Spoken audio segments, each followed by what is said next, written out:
Atin ang West Philippine Sea. Ito ang paninindigan ng Pilipinas sa harap ng patuloy na mga aksyon ng China sa loob mismo ng ating teritoryo. Kaya naman kahit patindi ng patindi ang agresibong aksyon ng Beijing, hindi pa rin nagpapatinag ang ating tropa para maprotektahan lang ang ating soberanya at karapatan. Ang mga yan silipin sa sentro ng balita ni Patrick De Jesus.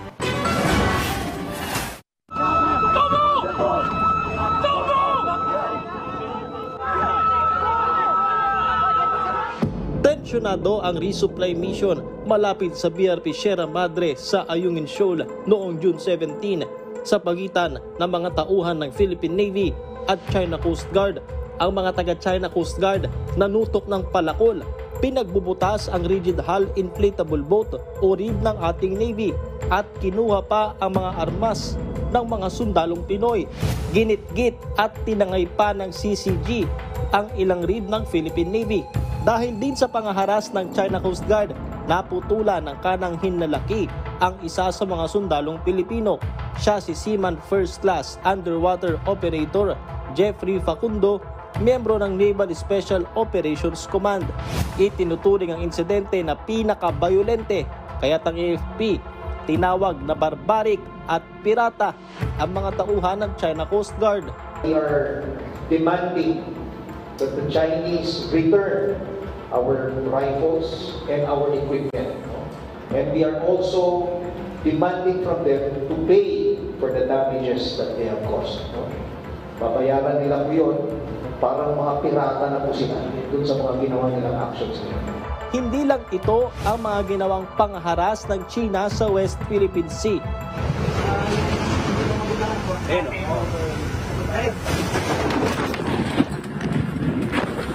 Noong Marso, pinagtulungang i-water cannon ng mga barko ng China Coast Guard ang civilian resupply vessel na Unaiza May, dahilan para mabasag ang windshield nito at tamaan ang ilan sa ating tropa.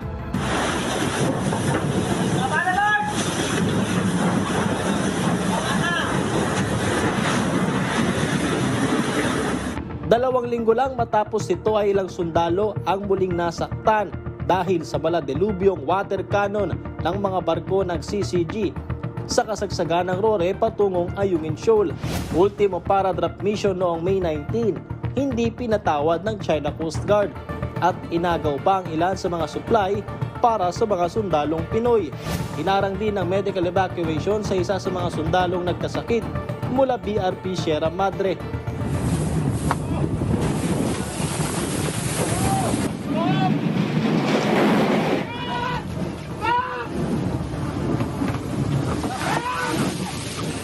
Pinuntirya rin ng water cannon ng China Coast Guard ang mga barko ng BIFAR at Philippine Coast Guard nang magsagawa ng humanitarian mission noong Abril sa mga mines ng Pinoy sa Bao de Masinloc o Panatag Shoal.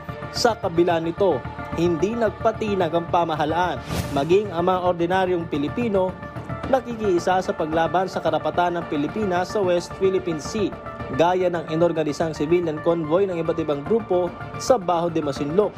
Iginit naman ni Pangulong Ferdinand R. Marcos Jr.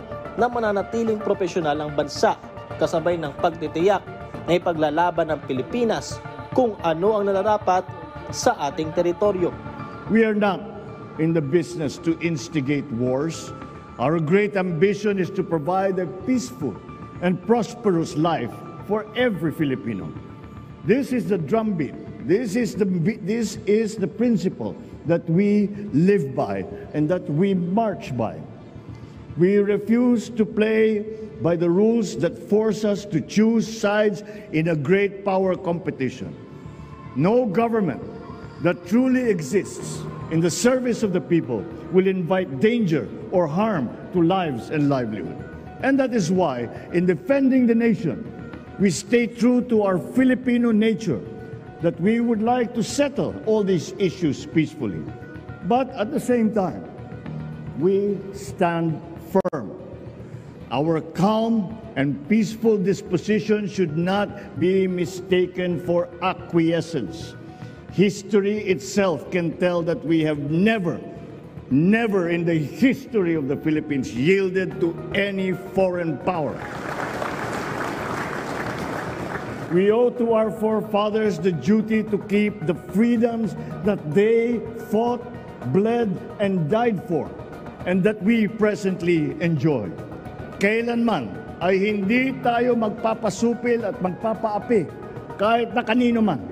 Sa pagdalo ng Pangulo sa IISS Shangri-La Dialogue 2024 sa Singapore noong Mayo, iginiit niya sa harap ng international community na hindi gawa-gawa ng imaginary line kundi may basihan at alinsunod sa international law ang karapatan ng bansa sa West Philippine Sea. We have on our side the 1982 UNCLOS and the binding 2016 Arbitral Award, which affirms what is ours by legal right. In this solid footing and through our clear moral ascendancy, we find the strength to do whatever it takes to protect our sovereign home, to the last square inch, to the last square millimeter. The life-giving waters of the West Philippine Sea flow in the blood of every Filipino. We cannot allow anyone to detach it from the totality of the maritime domain that renders our nation whole.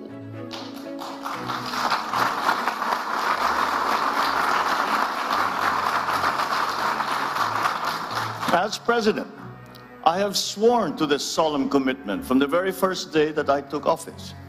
I do not intend to yield. Filipinos do not yield. Bilang tumatayo ring Commander-in-Chief, una nang ipinagutos ng Pangulo sa militar na paghandaan at pagtuunan ang anumang external threats. Kaya't patuloy ang modernisasyon sa mga kagamitan at kakayahan ng ating sandatahang lakas. Sa kabila naman nito, hindi napabayaan ang pagtugon sa internal threats na patuloy pa rin kinaharap ng pamahalaan. Isa sa ipinagpatuloy ng Administrasyong Marcos Jr. ang whole of government approach laban sa insurgency sa pamagitan ng National Task Force to End Local Communist Armed Conflict o NTF-ELCAC. Sabi ng AFP, bumaba na lamang sa 7 ang nalalabing guerrilla fronts mula sa dating 11 sa pagsisimula ng pamumuno ni Pangulong Ferdinand R. Marcos Jr. Dagdag pa ng AFP, wala na ring namamonitor na dayuhang terorista sa bansa matapos ma-neutralize ang 2 sa mga lider, habang tuluyan na ring napahina ang mga local terrorist group. Pero hindi rito magpapakampante ang pamahalaan at magiging patuloy sa pagbabantay. Patrick De Jesus para sa Pambansang TV sa Bagong Pilipinas.